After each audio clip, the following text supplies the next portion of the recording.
and gentlemen, and all the dignitaries, on behalf of Samudra Manthan Foundation, it is my absolute honor to welcome you all to this prestigious symposium. Today, we gather here to commemorate an incredible milestone, 75 years of Directorate General of Shipping, an institution that has been at the helm of India's maritime progress and global recognition. This symposium, aptly titled Coastal Transformation and Global Challenges, is a testament to the evolving landscape of the maritime industry. It brings together industry pioneers, visionaries, and thought leaders to spark new ideas, share valuable insights, and inspire the leaders of tomorrow.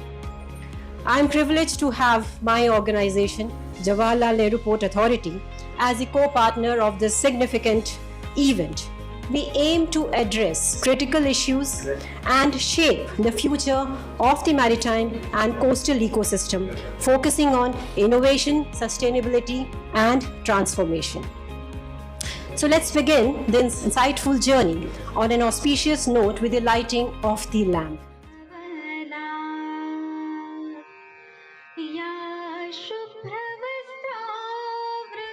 Good afternoon to our distinguished guests, esteemed speakers, and dear industry colleagues. It is my privilege to welcome you to this significant symposium where we have gathered to explore coastal transformation and global challenges.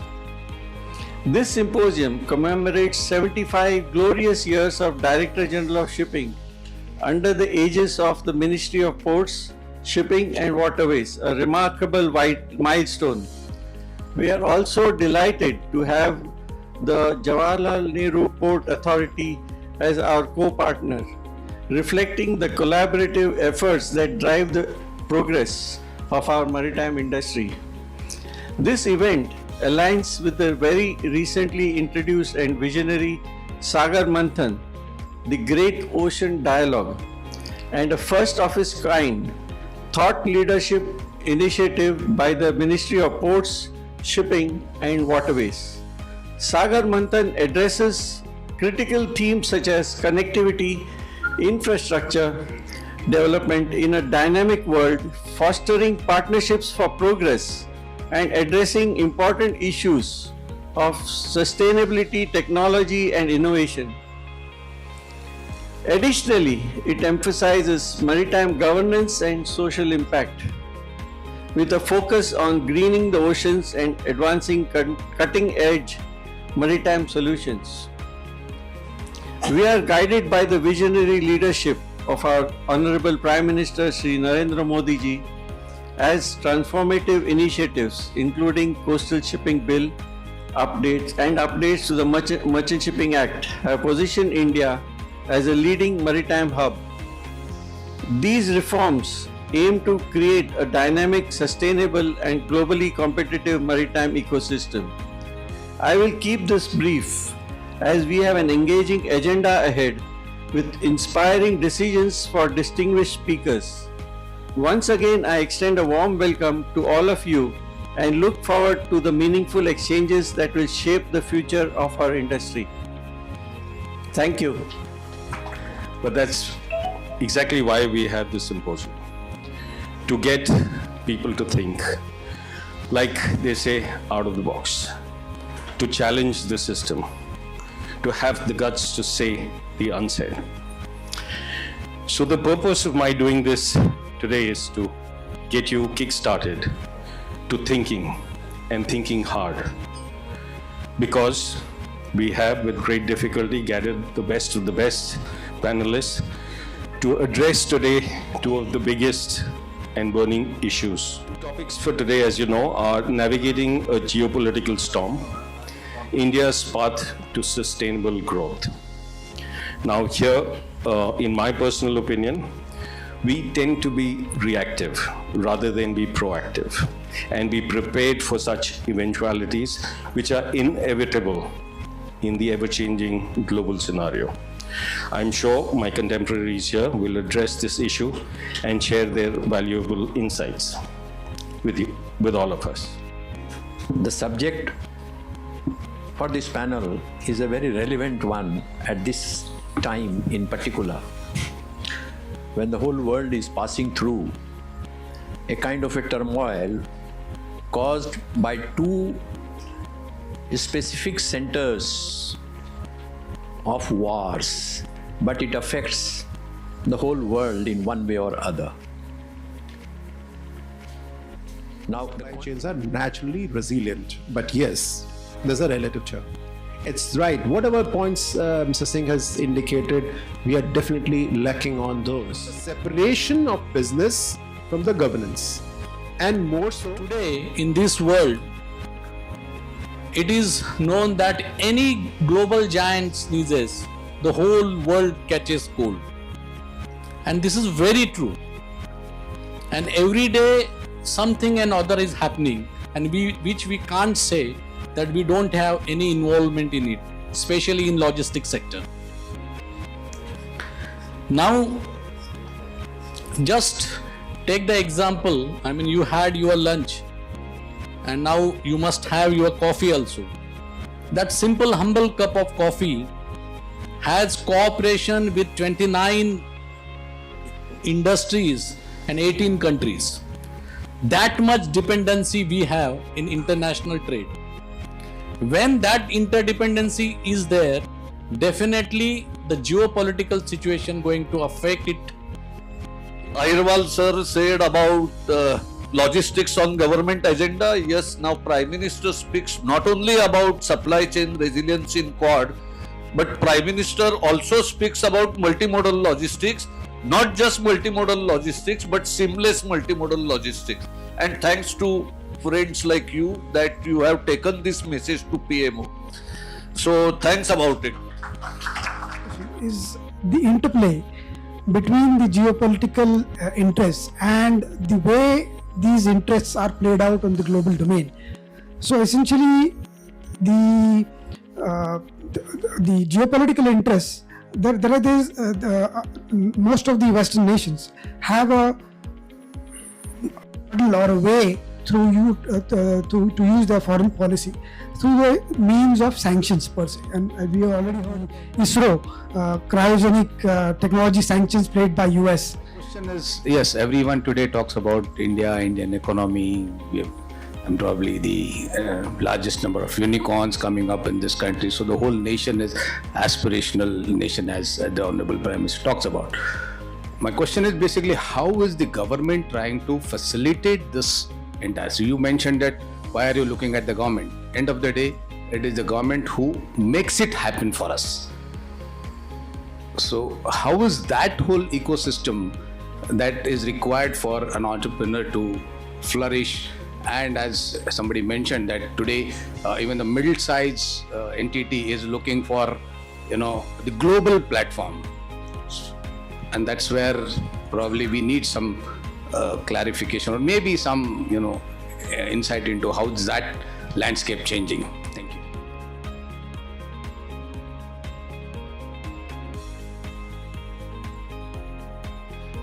Second is transforming coastal shipping in India. When I look at coastal shipping, I found only one anomaly. And what was that anomaly? The oldest shipping act is called the Coasting Vessels Act of 1838, signed at the time of Bahadur Shah Zafar. Of course, after 1838, we made a lot of improvement. 1856 came the Bill of Lading Act. Then we had 1908, the Indian Ports Act. 1917, the Inland Vessels Act. 1927, the Lighthouse Act. 1925, the Carriage of Goods by Sea Act. We had the Merchant Shipping Act of 1958. And then you come up to the Customs Act of 1962, and you come to the Major Port Trust Act of 1963, and the last one, of course, the latest is the Multimodal Transportation of Goods Act of 1993, which became effective from October in 1992. Don't ask me why. Journey of coastal containerized movement, when it is started and what is the status of today, where it stands. So that I was with Transworld Group when we started this containerized movement concept in way back 2002 with one ship connecting from Gujarat with the southern ports. And it was very difficult to convert or to convince the trade, to switch from one traditional mode into this new sea route. It was really difficult, but somehow we managed to convince and start ruling over this, movement. So we can sit down. I can hear what exercise has been going on for the last 19 years. To sum it up in 3 minutes is not possible, but I'll try and sum it up. See, our entire discussion has been coastal shipping, coastal shipping. Coastal shipping, let's understand, is just one leg of the overall scheme of things. If you look at the start where the cargo starts, what you're looking at first mile, last mile. When you look at the first mile, you're getting into port, you're looking at the port cost, then you're looking at the ocean leg, then again you're looking at the port cost, and then you're looking at the last mile. If you're looking at coastal shipping to be viable, then you should have the consumption and the generation at the coast. Let me give you an example. Ambuja, which started off the cement carriers in 93, which we recently had taken over. Dwarka is the loading port. Panvel is the discharge port. Both consumption area, production area, consumption area cost is about 500 rupees per ton. Then when you're looking at the overall scheme of things, what is the ocean freight transportation cost? Only ocean freight. It's about 20 paise per ton kilometer. When you look at the rail transportation cost, for containers about 1 rupee 10 paisa, for bulk it's about 1 rupee 60 to 170. And what's the road transportation cost? 4 rupees 50. So when you look at these numbers, you feel that ocean should actually win. Of course it should win, coastal shipping should win. But when you add the first mile and the last mile, that's where it actually goes. Right now, as the Captain Banker sir has said, for a successful model in the coastal shipping, the production and the consumption should be situated near the coast of the India. In JSW model, either it's Ambuja cement model, both the places are along the coast of the India. Here in JSW, what we have integrated the coastal shipping along with the inland shipping. So I think that is one of the thing we have done already with the proper utilization of National Waterways 10, that's Amba River Channel. And in the recent coastal shipping bill that has been introduced last month, there is already integration of the coastal shipping along with the inland shipping has been already provisioned. So when we are talking about the raw material transport through the coastal shipping route, basically for the process industry, which are in direct need of raw materials, especially the energy coal in the form of the coal or the petcoke. We want this particular raw material to be up to the last mile, up to the process industry where it is situated. So when we see what will the total cost when we indulge our coastal vessels, so the biggest challenge which comes, that is with the capacity and the cost. Here at the JSW, like the innovative idea which have come with the transportation of raw material through our MBC vessels that are working with the 8,000 deadweight with the least draft, I will say, that can navigate in the Amba River Channel. With the draft of 4.9 meter, we are transporting a cargo quantity of 8,000 metric tons every day. So we have come up with the idea of introducing the MBC, and that is till date we have already covered almost 40 metric million tons of cargo. So that's one of the huge quantity. If we see in a year at the minor port, Dhamtar port, we are handling almost 24 million metric tons of cargo through the coastal shipping route only.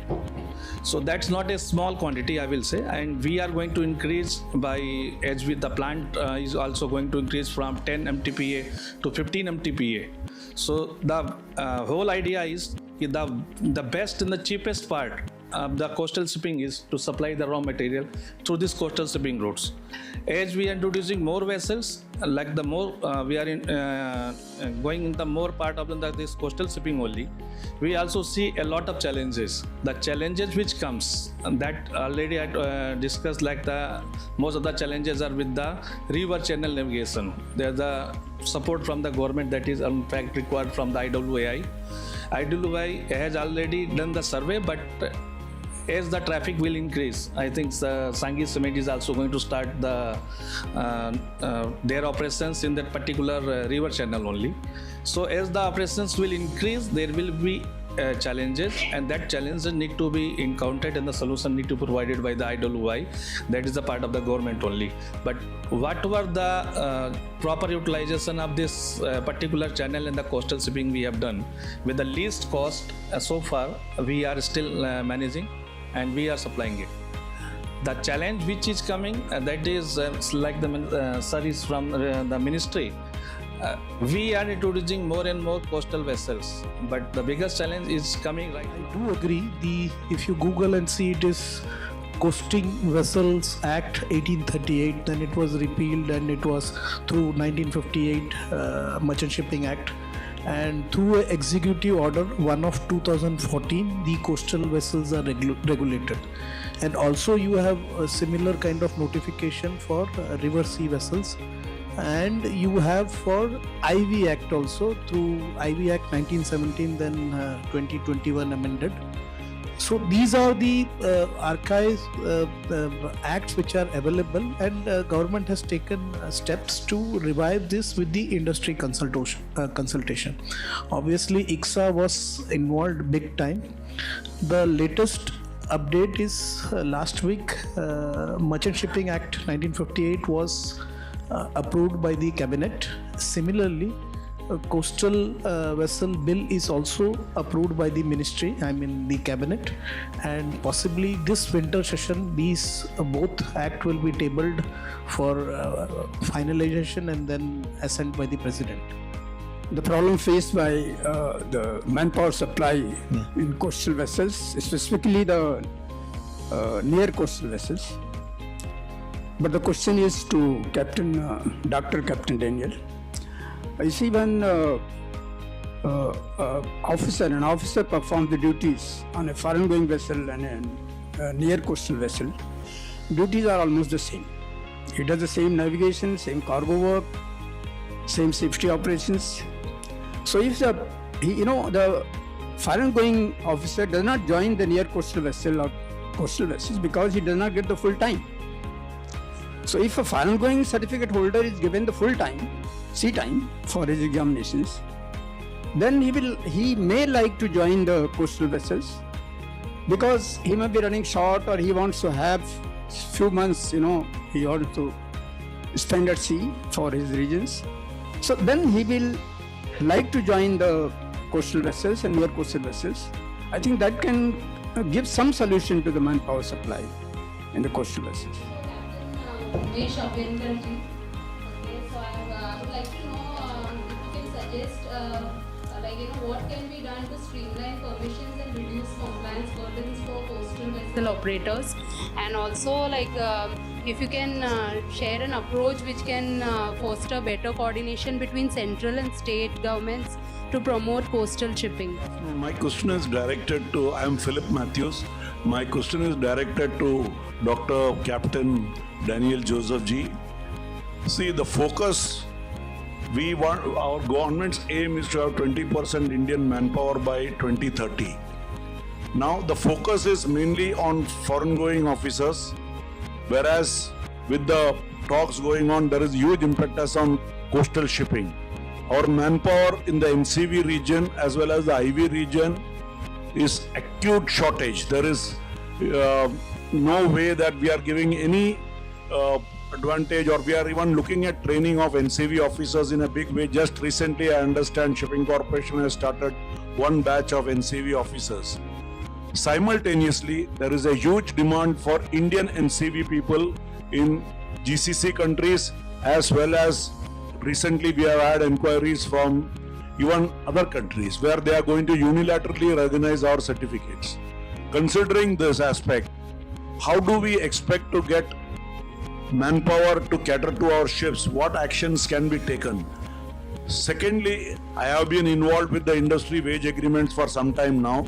I really do not agree that we are overpaying the staff on our coastal vessels. The coastal vessel, if you compare the wages and all that, it is nowhere in comparison to NCV or even foreign going for the RSV or the ports and craft vessels.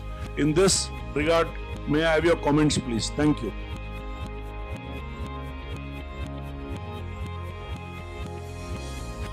I would like to extend my heartfelt gratitude to everyone who contributed to the success of this event.